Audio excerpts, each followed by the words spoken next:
दोस्तों नमस्कार।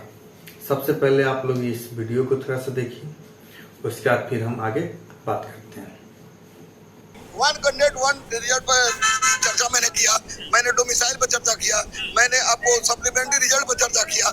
मैंने कहा कि 4 पद है, 4 पद है, उसमें अगर एक पद भर जाता है तो 3 पद को इसी में शामिल किया जाए। इन सारी बातों को चर्चा करने के बाद उन्होंने स्पष्ट रूप से कहा कि ये सरकार के हाथ में, हमारे हाथ में नहीं है। तो वो बात क्लियर हो गई।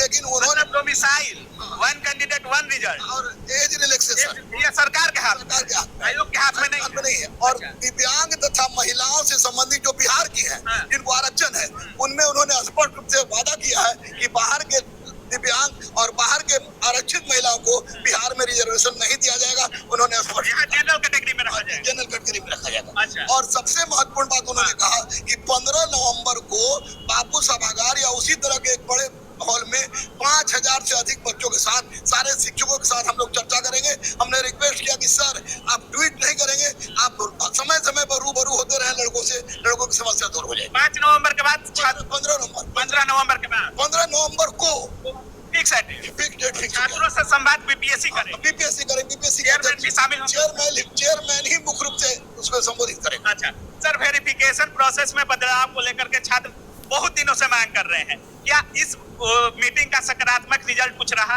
इस मीटिंग का सबसे बड़ा सकारात्मक रिजल्ट यही रहा कि सर ने, खुद अध्यक्ष महोदय ने कहा कि मैंने कहा कि सर अगर रिजल्ट कल परसों दे रहे हैं तब तो आप कोई बात नहीं है, लेकिन अगर रिजल्ट में लेट है तो डीबी पहले करा लीजिए। तो इन्होंने परमार साहब ने खुद कहा कि डीबी पहले करा लीजिए।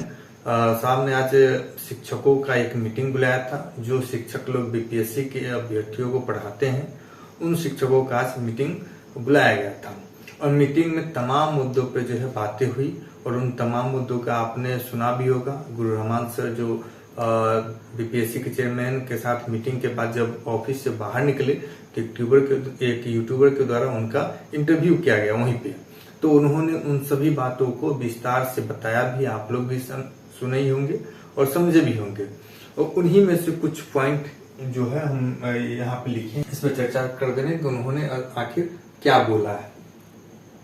देखिए दोस्तों, ये सबसे पहली बात जो डोमिसाइल है, वन कैंडिडेट वन रिजल्ट है, सप्लीमेंट्री रिजल्ट है, एज रिलैक्सेशन, इन 4 मुद्दों पे जो कहा गया है कि ये आयोग के हाथ में नहीं है।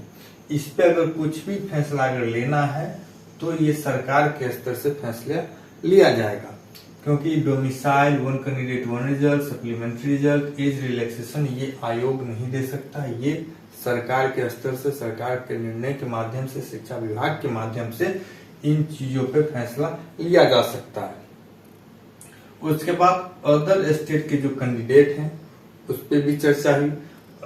अभी जैसे कि कल भी एक लेटर जारी हुआ था नालंदा जिला का, उस पर भी हमने वीडियो बनाया था, तो उसमें भी बताया गया था कि जो अदर स्टेट के बच्चे हैं और रिजर्वेशन का लाभ ले लिए, वो टीआर 1 टीआर 2 में भी, तो वैसे कैंडिडेट को जो है उस पे कहा गया है कि अदर स्टेट के जो कैंडिडेट हैं उनको टीआर 3 में एक प्रयास किया जाएगा कि किसी भी तरीके का आरक्षण का लाभ उनको न मिले। वहीं अगर दोस्तों 15 नवंबर को कहा गया है, आयोग के चेयरमैन ने कहा है कि 15 नवंबर को 5000 अभ्यर्थियों के साथ वो रूबरू बैठ करके, आमने सामने बैठ करके बातचीत करेंगे और उनकी समस्याओं को, अभ्यर्थियों की समस्या को जानेंगे और उनका जहां तक हो सकता है निराकरण भी करेंगे। और सबसे मोस्ट इम्पोर्टेंट बात अगर दोस्तों बात करें तो अभी जैसा कि टीआर 3 के रिजल्ट का इतना इंतजार किया जा रहा है और काफी दिनों से अभ्यर्थी जो परेशान है, पिछले बार तो 8-10 दिन में ही रिजल्ट दे दिया गया था, लेकिन इस बार जो रिजल्ट के बारे में जो कहा गया है, रिजल्ट आपको दोस्तों 15 नवंबर के बाद ही आएगा। 15 नवंबर से पहले रिजल्ट आने की कोई संभावना नहीं है दूर दूर तक। ऐसा इसलिए क्योंकि गुरु रहमान ने भी बताया है, उन्होंने स्पष्ट रूप से आयोग के चेयरमैन साहब से पूछा कि अगर आप आजकल में अगर देना चाहते हैं रिजल्ट तो कोई बात नहीं है, अगर नहीं दे रहे हैं तो डीबी पहले करा लीजिए। तो आयोग के चेयरमैन ने स्पष्ट रूप से कहा कि हम डीबी पहले करा लेंगे, यानी कि डॉक्यूमेंट वेरिफिकेशन पहले करा लेंगे और उसके बाद ही हम ज्वाइनिंग का प्रोसेस या रिजल्ट देने का प्रोसेस स्टार्ट करेंगे। तो दोस्तों डीबी ऐसे होगा नहीं, तुरंत तो होगा नहीं, उसमें भी टाइम चाहिए। कम से कम 8-10 दिन टाइम लगेगा डॉक्यूमेंट वेरिफिकेशन कायदे से करने में, ठीक ठाक से करने में। और इधर आप देख ही रहे हैं कि कल दीपावली है, उसके बाद फिर छठ है, और छठ के बाद ही सारी चीज जो है सुचारू रूप से चले। बीच में फिर 2-4 दिन खुलेगा ऑफिस, उसके बाद फिर बंद हो जाएगा। तो 15 नवंबर के बाद ही रिजल्ट आने की संभावना है। डीबी कहीं इस बीच में अगर हो जाए तो हो जाए, नहीं तो रिजल्ट जो है लमसम मान के चलिए तो इस महीने भी नहीं आएगा। उम्मीद यही कर सकते हैं कि TRA 3 का रिजल्ट जो है कम से कम इस महीने उम्मीद नहीं है आने की। वैसे तो उम्मीद पे दुनिया कायम है। 15 नवंबर तक तो एकदम कंफर्म मान के चलिए कि 15 नवंबर तक रिजल्ट आपका नहीं आएगा। आएगा भी तो हो सकता है लास्ट में आए, नवंबर लास्ट में आ जाए डॉक्यूमेंट वेरिफिकेशन के बाद। लेकिन सबसे मेन बात यह है कि जब तक डॉक्यूमेंट वेरिफिकेशन नहीं होगा तब तक रिजल्ट की बारे में सोचना ही गलत होगा, क्योंकि ऐसा हम नहीं करें, ऐसा आयोग के चेयरमैन ने कहा और उसी बात को निकल करके आयोग के ऑफिस से निकल करके गुरु रहमान ने मीडिया कर्मियों के सामने रखा है। तो दोस्तों फिलहाल इस वीडियो में इतना ही।